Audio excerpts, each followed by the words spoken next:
Assalamualaikum warahmatullahi wabarakatuh. Halo sahabat sudut pandang semuanya. Kali ini kita akan membicarakan penyakit TB paru pada anak.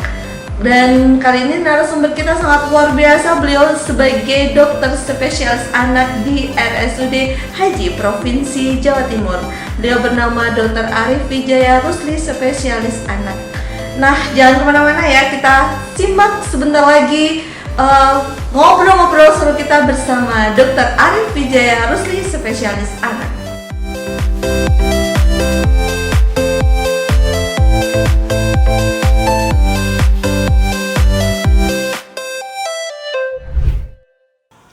Assalamualaikum dokter, apa kabar? Kabar baik, waalaikumsalam. Alhamdulillah, kayaknya tambah sehat aja ya dok ya. Alhamdulillah. Nah, kita ini ngobrol masalah traveling ini dok ya. Nih, saya dengarnya hobinya dokter Arif sendiri jalan-jalan atau traveling ya dok ya. Ya, memang paling enak sebenarnya jalan-jalan kemana aja. Ya, apalagi di masa pandemi ini ya, Mbak Laras ya. Jadi sempat terhenti ya. Betul. Cuma kemarin karena udah nggak tahan tahun lalu di masa masih pandemi ya, jadi Desember harus di rumah aja gitu ya dok ya. itu karena udah hampir setahun waktu itu, hampir setahun sudah. Ini betul. udah kita jalan aja. Sudah mulai jalan lagi ini ya Sudah dok mulai ya? jalan lagi. Iya. Waktu itu ya. Terus kemudian yang ingin saya tanyakan nih, ini dokter nih udah keliling kemana aja nih? Pasti seru-seru abis gini ya dok ya? Sebenarnya udah kemana-mana. Oh, Cuma iya. yang jadi menarik karena di masa pandemi ini. Jadi kalau pas di masa pandemi ini saya udah ke Jogja Oh, kemarin. sempat ke Jogja ya dok ya? Kemudian terakhir ini ke Madiun. Madiun. Nah, lalu yang ke Yang olahraga Probolinggo. air kayaknya udah pernah Probolinggo. ini. Nah, Probolinggo itu ya, Iya. di Gili Ketapang. Oh, Gili Ketapang nih. Di antara semua traveling yang udah dokter jalanin nih ya dok ya, kira-kira apa sih nih traveling di mana sih yang paling berkesan buat dokter Ari? Paling berkesan ya. Jadi yang paling berkesan, semuanya berkesan. Cuma ini paling berkesan Punya tapi cerita sendiri ya, gitu ya? punya cerita yang Punya panjang. history, Nah, betul. akibat dari traveling tersebut. Iya, gimana, Jadi gimana, yang Dok? paling berkesan dan punya cerita yang tersendiri yang di pertengahan pandemi kemarin, yang waktu kita di Jogja. Oh, Jadi itu dengan keluarga atau dengan dengan keluarga, sahabat? Oh, dengan keluarga ya, dengan dok? keluarga. Jadi saat itu ya Desember ya. Jadi Desember ya pas mendekati pas Natal. Waktu itu saya insya Allah pas Natal. Jadi kita ke Jogja. Jadi karena udah udah lama sekali, hampir setahun kita di rumah saja. Sudah bosen ya Sudah dok ya? bosen. Akhirnya memutuskan lah ya, gitu ya, dok ya? karena udah bosen, jenuh di rumah. Akhirnya saya beranikan untuk traveling Ke Jogja. ya, ke Jogja dengan keluarga, sama-sama keluarga. Pastinya Pas udah libur dengan Natal, prokes ya dok ya? dengan prokes, dan memang saya pilih hotel yang tidak yang nyaman, jadi nggak banyak keluar di mana-mana, di hotel aja. Oke, sana, kemudian kita 3 hari kalau nggak salah di sana, 3 hari ya berkeliling di sekitar hotel, makan juga kita cari yang outdoor ya, jadi yang sepi. Nah, kemudian kita Yang nggak sempat terlalu berdesak-desakan iya, begitu ya? kemudian dok ya? saya di tempat wisata cuma di waktu itu kalau nggak salah di Taman Sari, yang outdoor ya. Iya, betul. Cuma tetap walaupun outdoor juga kan karena bergantian diatur, itu suka ya pas diaturnya ya tetap bergerombol ya, itu masalah. Ada antrian Ada gitu ya, dok ya? antrian, betul. Cuma jadi yang kenapa kok dikatakan Berkesan. sangat berkesan. Betul. Nah, Jadi penasaran nih iya, sahabat jadi sudut pandang semuanya. setelah sampai di rumah, kebetulan rumah ditunggu oleh saudara satu keluarga juga, dan waktu saya datang ternyata mereka satu keluarga sakit. Oh, yang penunggu rumah itu penunggu ya? rumah ya, jadi ya saudara termasuk kakak. Dan saya sempat kontak. Saya nggak tahu, katanya sakit batuk pilek flu biasa. Nah, oke. Gejalanya ya, dok ya? Gejalanya Betul. ada demam. Kemudian saya kontak. Kemudian mereka pulang semua di rumah yang satunya, rumah saya yang satunya. Kemudian 2 hari kemudian kakak ipar yang menunggu itu muntah-muntah. Kemudian masuk DHC. Curiga gitu ya, dok ya? Belum curiga Oh, sama belum curiga sekali. ya? Mereka disuruh swab nggak mau, oke pulang. Kemudian 2 hari berikutnya, nah itu timbullah sesak. Sesak 2 hari difoto, ternyata banyak awan-awan gitu ya. banyak awan-awan, kemudian negatif apa itu hasil swabnya positif. Kemudian saya lihat, waduh ini ketularan, pasti ketularan. Benar, begitu saya bilang, wah ini kena ini kita. Satu keluarga saya periksa ke National Hospital, ternyata kita positif semua. Satu keluarga ya, Dok, Satu ya? keluarga. Ini kayaknya ada yang harus diangkat terlebih Oh, dahulu iya. ini ya, Dok, ya. Karena Dokter Arif ini ya, sahabat sudut pandang, sangat sibuk sekali karena beliau juga sebagai dokter spesialis anak dan juga ketua KSM anak ya, betul ya, di RSUD Haji Provinsi Jawa Timur. Iya. Jadi panggilan ya, siap-siap ya, Dokter ya. Oh, jadi ceritanya setelah itu pulang dari Jogja, ada saudara yang di rumah Terkena, itu yang positif, positif akhirnya COVID. 2 hari kemudian ada gejala ya, Dok ya. Ya. Dari siapa dulu, dokter dulu atau putra atau Jadi begitu setelah kontak, saya 4 hari setelah kontak langsung gejala. Yang bergejala saya sendiri. Oh, dokter sendiri Panas awalnya. dingin, tubuh lemah, diare, dan kebetulan di saat yang sama kakak juga tidak tertolong setelah 2 hari.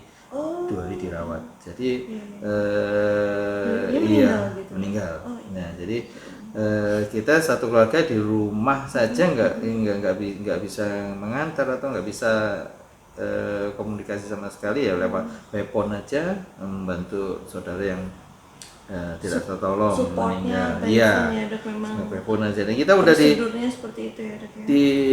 rumah dan alhamdulillah tidak sampai Bergejala dirawat parah di ya, rumah Dok ya? sakit yang parah. Nah, jadi saat pertama hari kedua sebenarnya saya udah nggak kuat, cuma karena ya trauma takut, jadi saya nggak ke rumah sakit, tapi saya periksa semua, di screening, insya Allah masih aman. Cuma ya Alhamdulillah aman ya, di Dok, minggu ya. pertama termasuk stres, karena apa? Betul. Satu kita saturasi naik turun tapi masih di atas 90, 90, ya, jadi betul. tapi rasa khawatir itu tetap Betul, ada. betul. Jadi memang saya rasakan COVID itu tidak sama dengan penyakit yang lain ya, kelihatannya ringan Bergejala ringan, tapi ternyata sangat berbahaya sekali ya, dan sangat pastinya berbahaya sekali. yang kalau kita ngomongin COVID ya, Dok ya, pasti yang terkena dulu adalah psikis. Iya, Kalau udah betul. dinyatakan positif, langsung rasanya Jadi kayak down gitu ya, Dok kita ya. saat itu ya memang waktu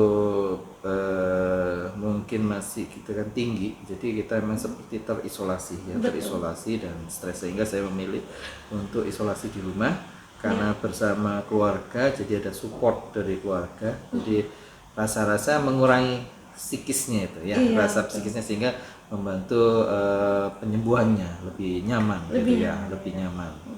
Terus kalau bicara tentang COVID ya, Dok ya, berarti penularan COVID itu tuh Jadi lewat penularan gimana, lewat Dok? droplet ya, droplet ataupun kita bicara seperti ini ya, Oh, mungkin bisa ini sudah ya? ada jarak ya. Jadi Tapi kita sudah swab ya, Dok, kita ya? sudah swab negatif semua. Iya, dan Jadi sudah penularan vaksin. lewat droplet atau kita bicara, nah, atau bisa juga lewat airborne yang dibawa oleh udara. Nah, makanya itu lebih cepat ya, Dok lebih ya. cepat. Nah, jadi seperti itulah penularannya. Tapi harus diingat ada penyakit lain Yang lewat droplet iya, tadi ya, Dok ya. Yang malah pasti ada lebih penyakit bahaya. yang tidak kalah bahayanya Oke, dengan kira COVID. apa Ya. itu, Dok? Mungkin sahabat sudut pandangan Iya, pasti jadi penasaran. kita harus ingat dengan TBC ya. Oh, TBC betul, betul. paru. Tapi karena saya seorang pediatri, Betul. saya harus membahas TBC yang terjadi pada anak. Oh iya, betul. Jadi tidak kalah bahayanya dengan COVID. Dan memang saat ini kan kalau ngomongin masalah anak, nah ini ya pasti ada kayak orang tua mana sih yang tidak menginginkan yang terbaik buat anak, ya kan, Dok? Nah, Nah, pasti mereka juga pengen tahu apa sih TB pada anak itu, Dok? Nah, TB pada anak atau TBC pada anak adalah proses infeksi yang mengenai jaringan paru anak yang disebabkan oleh kuman Mycobacterium tuberculosis. Ya, nah, jadi kuman ini bersarang di paru. Ya, lewat penularan tadi yang saya sampaikan, lewat droplet yang dibawa oleh udara masuk ke dalam paru-paru. Nah, kemudian dia bersarang di paru dan menimbulkan gejala yang macam-macam. Terus untuk penularannya bagaimana ya dok? Untuk Penularan TB tadi, paru tadi. Pada anak ya dok ya, khususnya. Pada anak, jadi memang sama ya, lewat droplet dari siapa? Biasanya ada sumber kontak erat, artinya ini, misalnya ini di dalam rumah ada bapaknya atau ibunya yang tidak ketahuan bahwa ada keluarga yang menderita TB aktif. Nah, yang kan namanya anak kan selalu dekat sama orang tua ya, jadi apalagi masih anak di bawah 5 tahun, selalu digendong, lalu bersama-sama, disayang, dicium, padahal dia menderita TB tapi tidak terdeteksi, tidak ketahuan. Ya, jadi soalnya penyakit TB ini kan misterius ya. Jadi gejala masa inkubasinya itu tidak sama seperti kita kalau sakit flu misalnya, kita kontak seperti COVID tadi, 2-3 hari udah bergejala. Ini enggak, kan masa inkubasinya 2 sampai 12 minggu. Jadi kita nggak terasa, nggak tahu kalau kita tuh terkena TB paru. Nah, ada yang kasus seperti ini dok. Saya sering banget dengar bapak ibunya sehat, ya kan dok. Misalkan saya sudah periksa nih orang tuanya si anak ini sehat. Ternyata kenapa nih si anak terkena TB paru? Nah, mungkin apa sih yang dimaksud, mungkin ya tadi ya kan ada kata-kata kontak erat tadi ya dok ya. Nah, itu apa sih yang dimaksud dengan kontak erat? Terus hubungannya, nah ini bagaimana sedangkan orang tua tidak terdeteksi TB paru tapi anaknya ternyata ada, itu ya? Jadi ya, dok, ya? Kalau dikatakan kontak erat, ya tadi yang saya sampaikan, kontak erat adalah kontak dengan case yang positif TB, TB aktif ya. Tapi kadang-kadang ya seperti Mbak Lara sampaikan, merasa orang tuanya sehat. Betul, ya saya sehat. Sehat. Merasa sehat karena memang nggak merasa dia sakit. Tapi kalau di periksa dahak atau foto belum tentu. Ya, jadi memang pada dewasa yang ini kadang-kadang agak susah atau merasa bahwa dia ya kadang-kadang kalau dewasa ya batuk-batuk terus, memang kadang-kadang ada darah. Ada yang tidak batuk gitu kan dok? Biasanya demam. Kalau pada anak-anak lebih nggak kelihatan lagi. Jadi gejala pada anak-anak yang sering datang ke poli kita itu dengan gangguan berat badan. Berat badan yang turun gitu kan dok? Tidak naik ataupun kadang-kadang turun. Ya. Jadi tidak naik itu juga bahaya juga ya dok? Kadang-kadang turun. Sehingga mencapai dia gizi buruk. Kemudian kadang-kadang kalau pada anak-anak juga ada demam yang tidak diketahui sebabnya. Kemudian batuk itu jarang sekali. Ya, yang sering berat badan yang tidak naik dengan keadaan demam yang tidak diketahui sebabnya. Tapi ada kasus-kasus yang biasanya usia remaja, artinya akil balik ya, umur sekitar 11-12 tahunnya, memang kondisinya memang seperti miliar, dia memang gizinya buruk banget, kemudian ada keluhan batuk sampai sesak, nah kemudian demam, dan ada pembesaran kelenjar di leher. Oh, itu juga termasuk salah satu gejala ya? Dan biasanya pada anak-anak yang agak besar, usia 10 sampai 12 tahun. Nah, kadang-kadang ada itu yang semacam benjolan gitu kan dok? Benjolan banyak, tidak nyeri tapi bergerombol. Dia tidak nyeri. Jadi berarti lebih dari satu gitu. Lebih dari satu. Kemudian seperti kasus seperti ini ya kita periksa semua, biasanya banyak kita bantu dengan mungkin di foto kemudian iya. pemeriksaan yang lain. Nah itu mungkin ya dok ya, sahabat sudut pandang yang pengen ketahui apabila ada bergejala semacam tadi di putra putrinya nih, pemeriksaan apa sih dok yang dibutuhkan untuk Ya. mendukung oh bener nih anak saya kena TB atau oh ternyata penyakit lain gitu. Oke, misalnya kalau kita dapatkan anak kita ya, misalnya bergejala, misalnya begini, yang di bawah balita biasanya kan berat badan yang sulit naik, kemudian Ada benjolan ada tadi ya, benjolan dok, ya, kadang-kadang. yang agak usia remaja ya. Ya, dok, kalau remaja biasanya lebih gampang gejalanya. Jadi benjolan, ada demam, kemudian Anak-anak biasanya juga sesak, ada demam kadang juga ya, sesak dok, ya? ada. Nah, itu langkah kita awal biasanya kita tes mantu tes. Mantu tes ini disuntikan di lengan untuk kemudian kita evaluasi 2 kali 24 jam.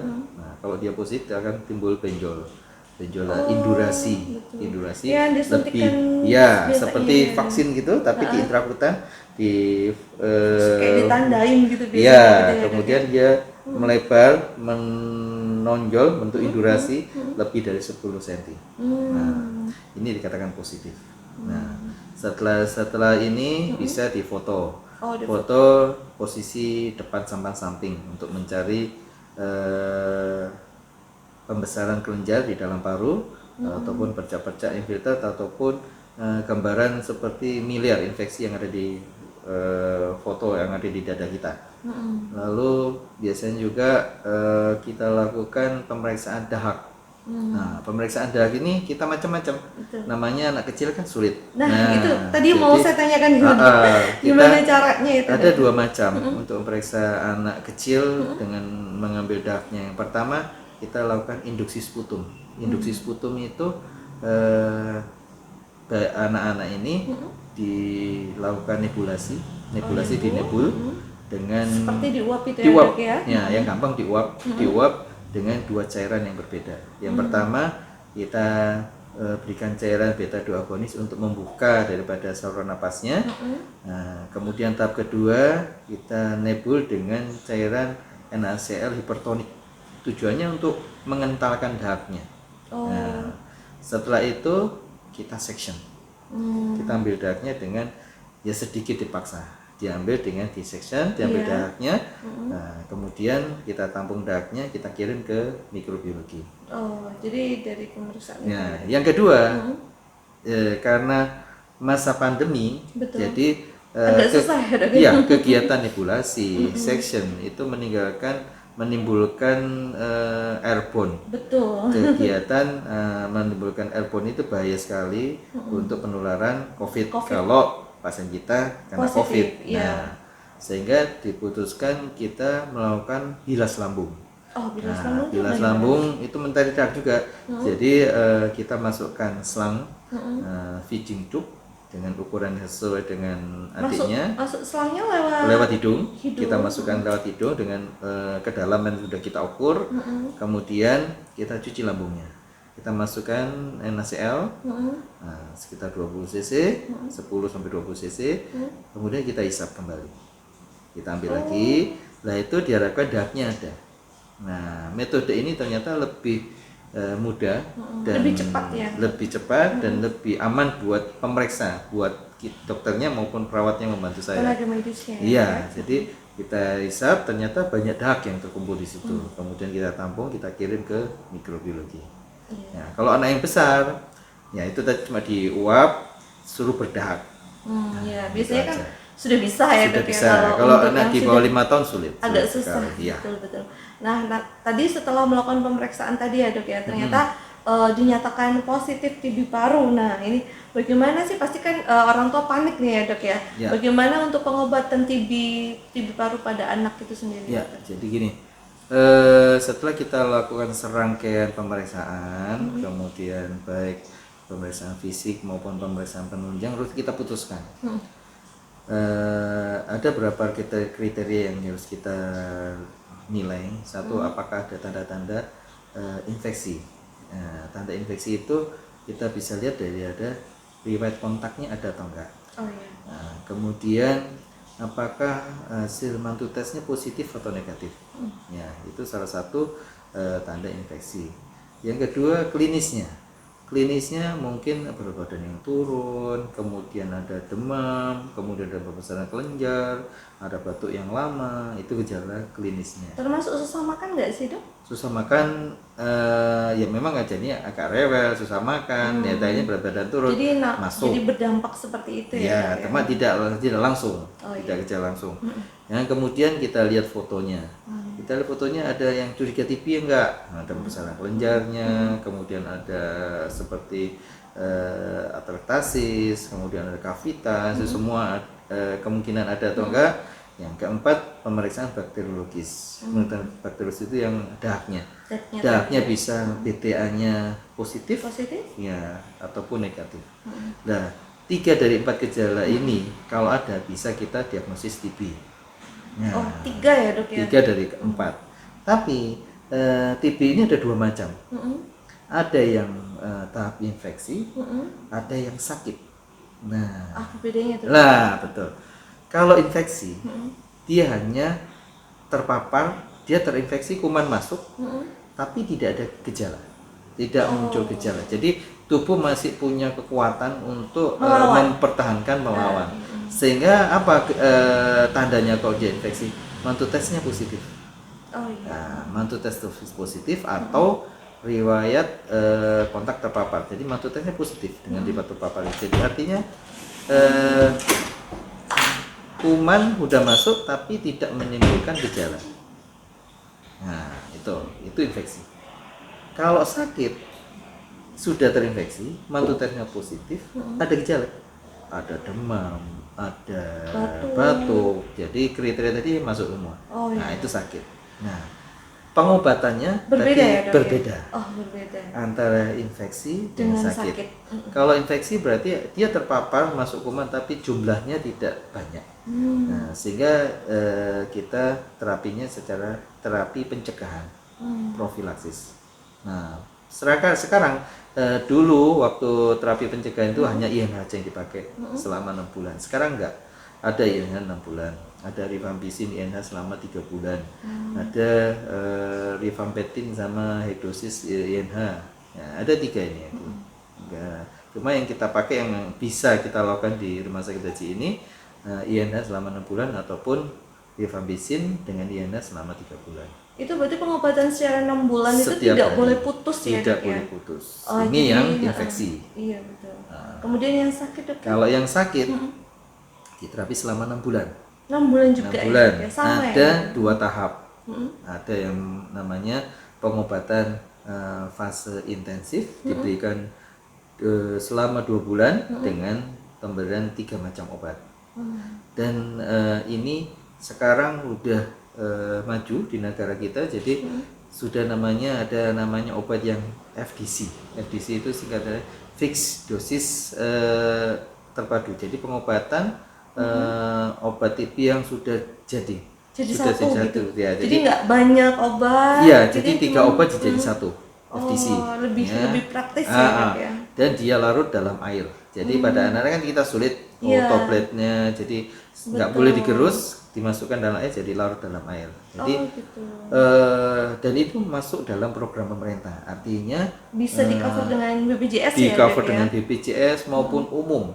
Jadi juga umum ya, dapat jadi gratis. Gratis ya, Gratis. tidak bayar ya, Dok, Tidak ya? bayar. Padahal kalau kita beli kemarin satu bijinya itu bisa 5.000 sampai 6.000 satu bijinya. Satu bijinya. Satu bijinya. Sehari minum berapa kali? Tergantung berat badannya. Oh. Jadi kalau pada anak-anak berat badan 5 sampai hampir 8 7,9 itu satu tablet, 8 sampai 12 2 tablet dan seterusnya. Jadi tergantung berat badannya.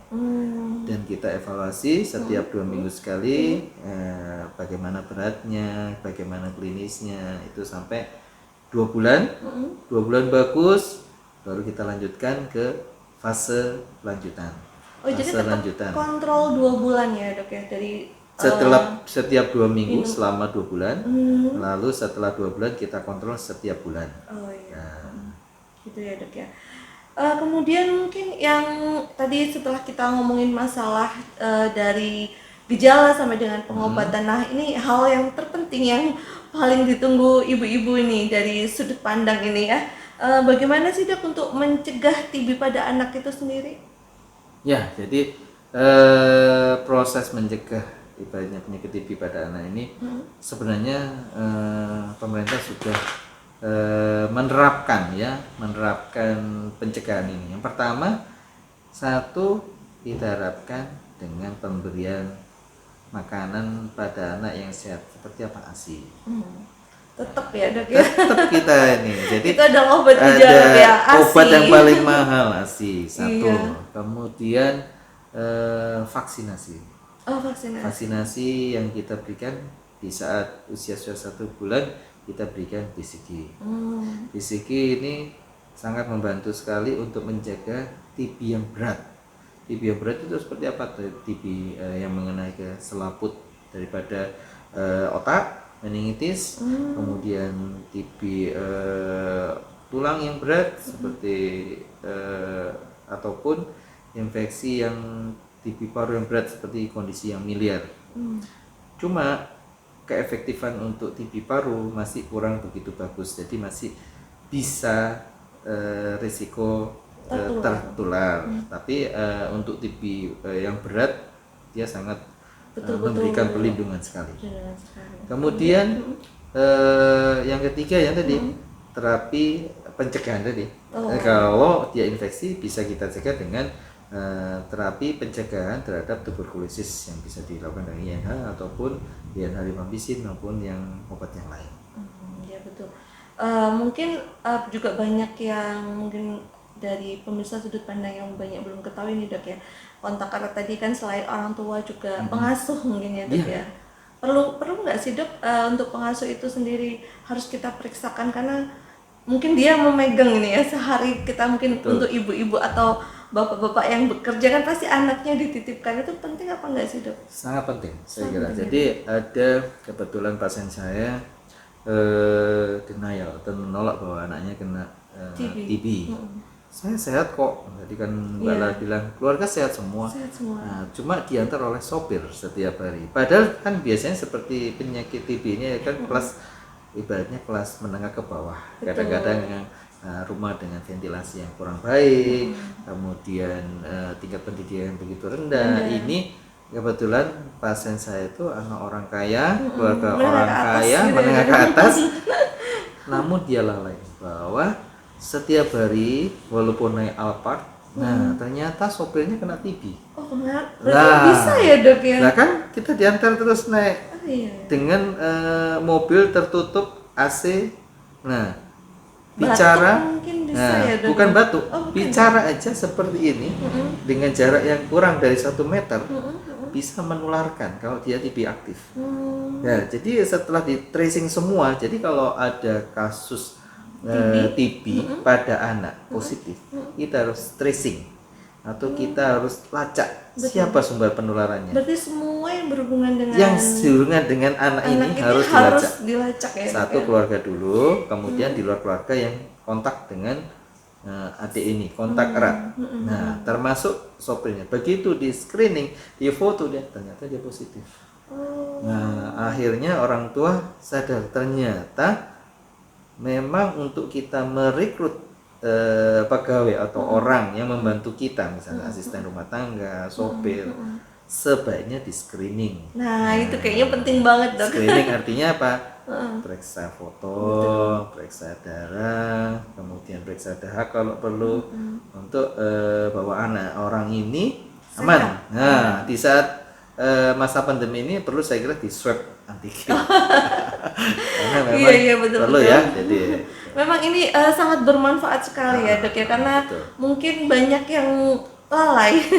Jadi mungkin dipikir ya udahlah mungkin sehat, ternyata itu penting ya Dok. Jadi harus sangat penting, periksa penting foto aja. Gitu ya Dok ya. Jadi yang sederhana aja kan, periksa darah, foto, yang ketahuan kan sama swab ini ya. Sama di zaman saat ini kita swab antigen supaya lebih safe. Kita mempekerjakan di rumah ini kan enggak 1 hari 2 hari, mungkin 1 bulan paling kayaknya lebih deh.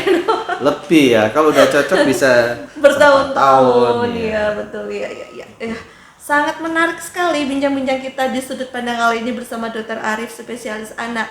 Beliau sebagai ketua KSM di Rumah Sakit Umum Daerah Haji Provinsi Jawa Timur. Ya, terakhir nih ya dok ya, ini mau jalan-jalan kemana lagi nih dok ya?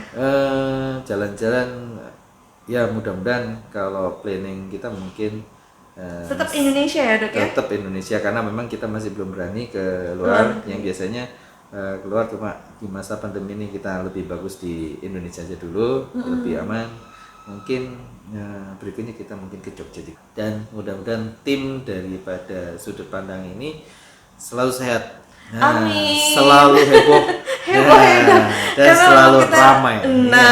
heboh dan tetap memberikan manfaat ya dok Betul, ya. iya. Terima kasih atas kehadirannya, salam buat keluarga semuanya Iya, ya dokter. terima kasih kembali Mbak Laras. Iya, salam Oke. sehat dan salam semangat dan wassalamualaikum warahmatullahi wabarakatuh.